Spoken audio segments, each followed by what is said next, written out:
Hello, this is Enigmare and welcome to my no death run attempt for Elden Ring. For this I have basically 3 rules.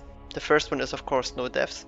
The second one is not using any NPCs or player summons. And the third one is no glitches or boss skips or exploits in any form. But I used everything else the game has to offer, so like magic, consumables and also spirit ashes. So for starter class I used samurai because of the starting equipment and also the stats fit very well to the playstyle I wanted to play. And I used golden seek as my keepsake. This video is a cutted version where I removed loading screens and sped up some running around parts to make it more watchable. Also, this was my first no death run attempt, so sometimes I had to think about where to go next and stuff like this, so I cut away these parts as well. But you will see all the interesting moments of my playthrough. I promise I did not cut away any deaths or anything like this, so you basically get the whole experience but without the annoying stuff. For the first boss, it's the crafted scion, and here you have to get killed, because if you kill it, then you have to jump from a cliff and this counts as a death, but if the crafted scion kills you, you survive with 1 HP and it does not count as a death. I still fought a little bit just for fun to see how it works, but I didn't try very hard. So yeah.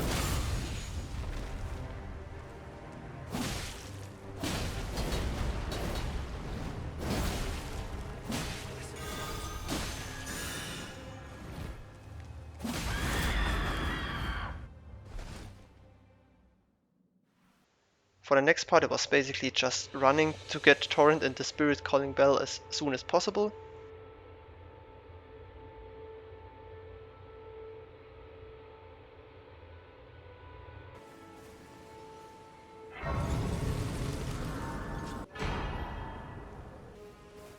On the way I killed just some NPCs to get some smithing stones and some runes, but yeah, you can basically, it's just for fun.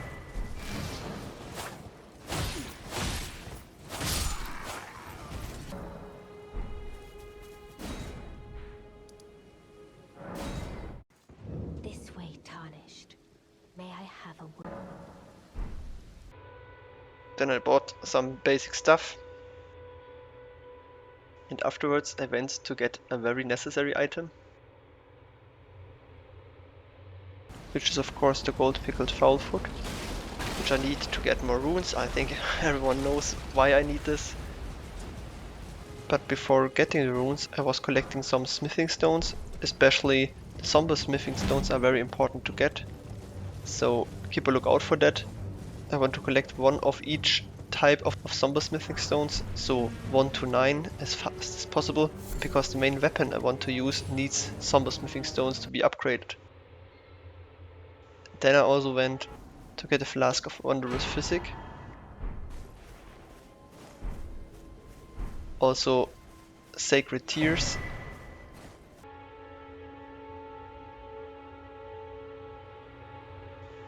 And some tears for the flask. Then I also performed some grave robbing to get a few more runes. This is also something that I consistently did because these runes are very easy to get because they avoid taking any risks, so that's very useful. Basically, one part of this North Death run is to try to avoid as many boss fights as possible and to avoid as many dungeons and situations as possible to minimize the risk of dying.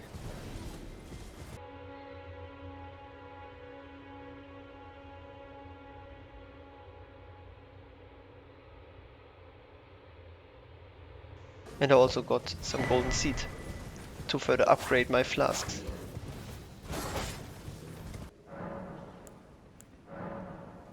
After upgrading my flasks a little bit, I popped some runes.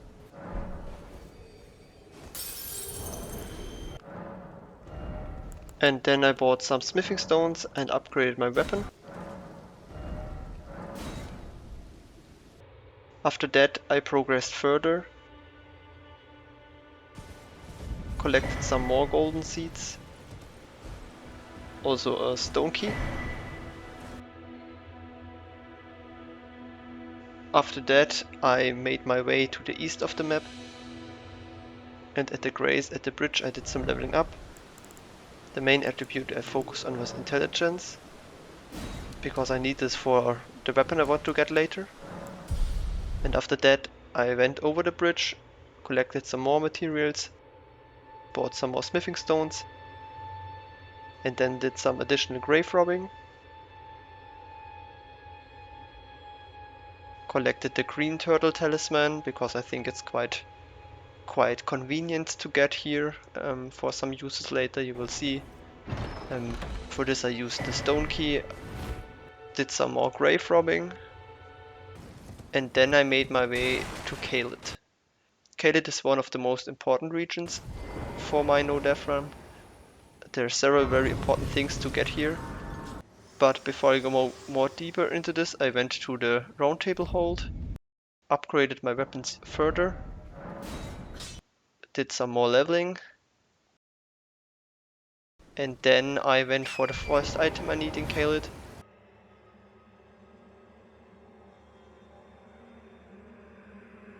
which is the Somber Smithing Stone 4 from the scarab here.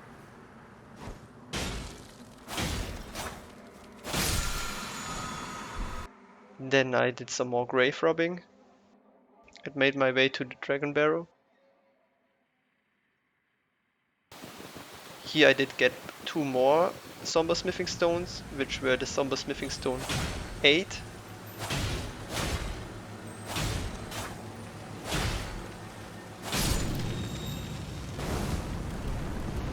and the Somber Smithing Stone 9. Also I got another very important item, which is the Rune Arc. After I collected all of them, I went to, of course, the biggest rune farm in the early game, which is this helpless dragon here. For this the bleed on my weapon and the green turtle talisman came very handy. And in the end I popped the gold pickled foulfoot to get even more runes.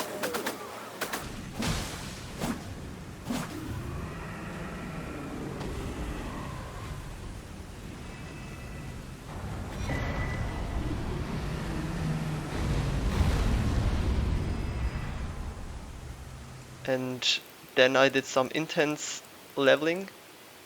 If you look at the stats, I think everyone that knows Elden Ring knows what I want to do here. Of course, the intelligence value and the dexterity values are the ones necessary to get Moonveil. After reaching the stats necessary for most items I need, I went to find 2 additional very important things in Caelid. First is the Meteorite Staff, which is very high in scaling staff that boosts gravitational magic and has very accessible ink requirements. Then very close to it is the Rock Sling, which is a very powerful spell for dealing damage and especially for stance breaking enemies. So the Meteorite Staff, the Rock Sling and the Moonveil will be 3 very important pillars of my playthrough. After that I went to the Waypoint Ruins to fight this pumpkin head boss here. This is basically the first boss fight in this playthrough.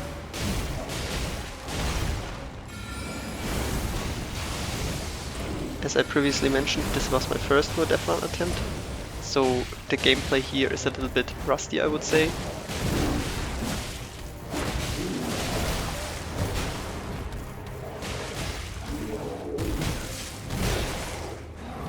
I didn't really know how strong I currently was, so I played very carefully to avoid an early death.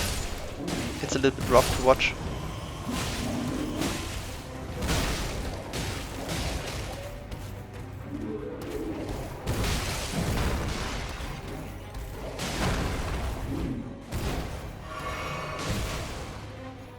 But in the end I beat the boss, and then I talked to Sorceress Selene to learn another very important spell, which is the Glintstone Pebble.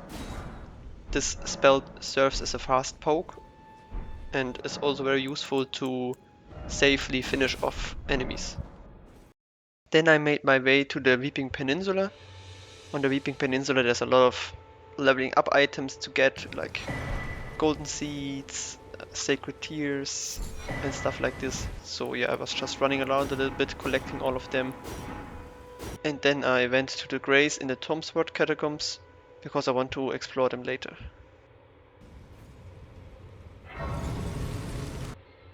Before that I took the secret passage behind Stormvale Castle to reach Liurnia of the Lakes. And there I also collected some golden seeds and also got the glintstone key for later.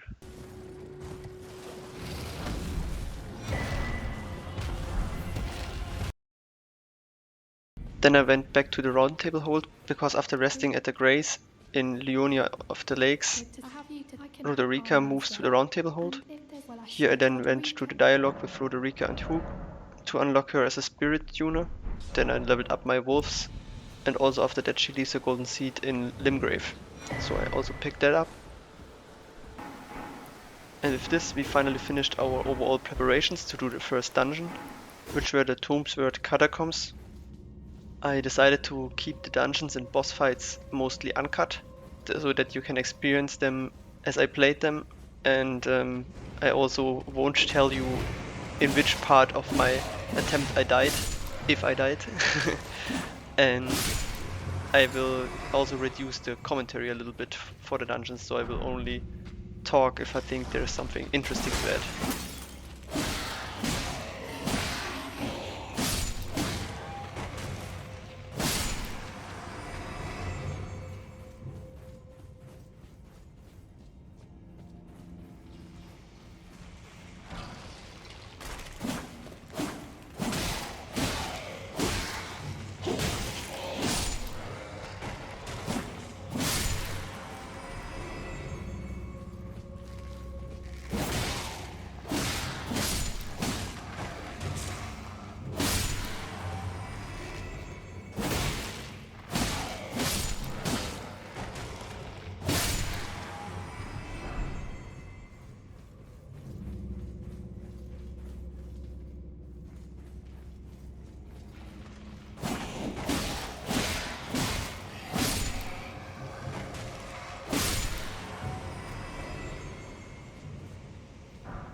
So after beating the boss, I got the item I was here for, which is the Spirit Ash of Lufu. I was thinking about which spirit summon I should focus on. There were several, of course. The Mimic Tear is the first that comes in mind, but it's very risky to get in a no-dive run. Then also Oleg is another very good one, but it's also very risky to get. So I think Lufu is a fine choice, but as I said before, I did not do any rigorous planning or anything before that, so maybe Lufu is not the best choice here, but yeah, that's what I decided to pick. I fought also the tree spirit here to get some ingredients for my flask of wondrous physics, and also to get some more runes to level up.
And after that I did some more collecting, leveling up, running around. I got also the Somber Smithing Stones 4.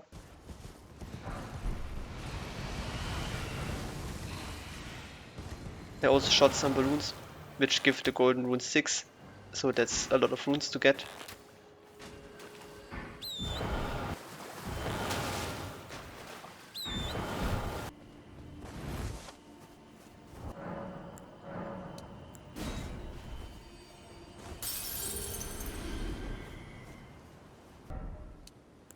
So after leveling up, I went to get a few other things, the first of which was the memory stone.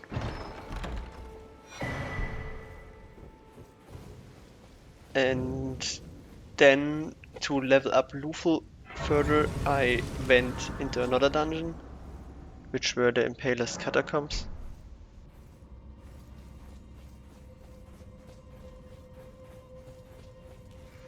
So the only reason I went here was to get the Ghost Glowsword 2, which you need for leveling up legendary summons.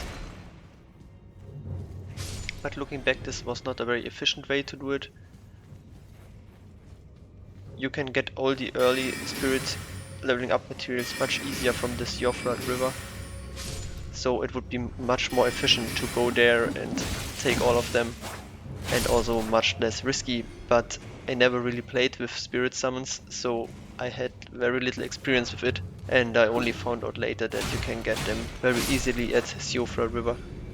So yeah, this is a little detour and nothing really interesting happened.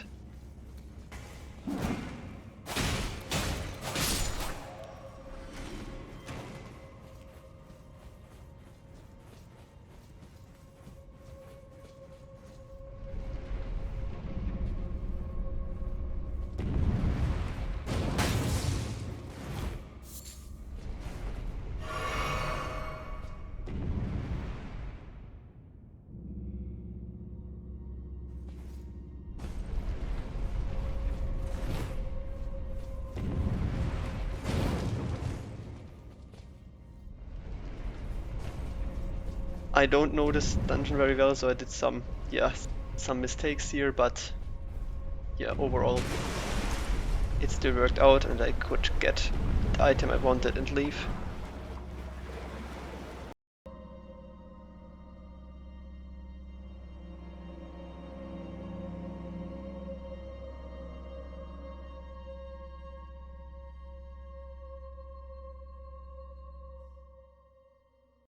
And then after leveling up Lufel further, I finally set out to get my main weapon, the Moon Veil. And therefore I had to face my strongest adversary yet. And of course I'm talking about the next dungeon, the Gale Tunnel.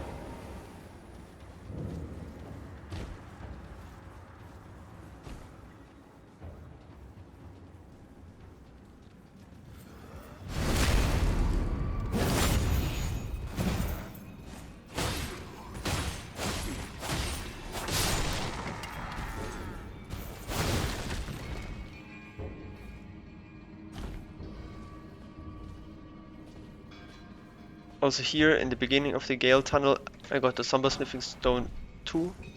So the only Sombersmithing Stones I'm missing now are 5, 6, 7 and the Dragon one. So yeah, these I have to get later.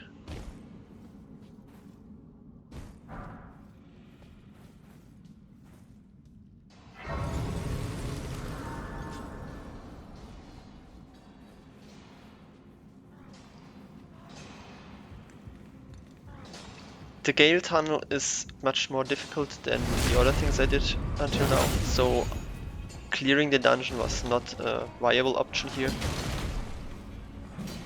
I just run past everything basically and try to make my way to the boss as safe as possible.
And after some short preparations, I was then ready to face the boss and meet my first real challenge here.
So yeah, it was a little bit of a closer fight than I would have liked, but in the end I got the victory and got the moon veil. And with the somber smithing stone 1, 2, 4 ready, I could then upgrade the moon veil a decent amount. So now it's much more powerful than the Uchi katana I was using before. With this I have everything I need to progress further in the game. And as a little appetizer for the next part, I made my way then to Stormvale Castle entrance.